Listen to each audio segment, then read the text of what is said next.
এটা ছিল আমার সপ্তমীর লুক। ষষ্ঠীতে এত পরিমাণ বৃষ্টি ছিল, বেরোতেই পারিনি।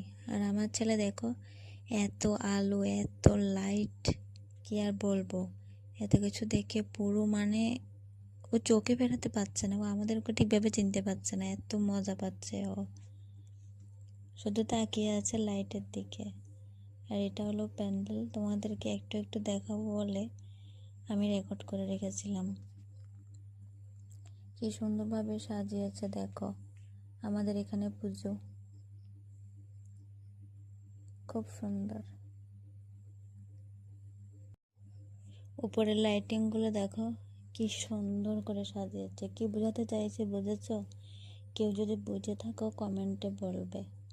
আর এটা তো আমার কাছে খুব ভালো লেগেছে, অনেক লেখা, যা মন ছুঁয়ে গেল।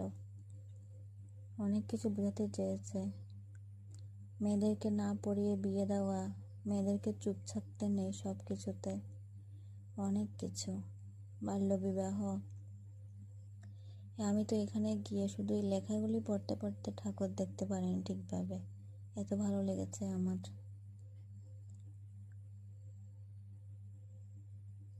খুব সুন্দরভাবে সাজিয়েছে।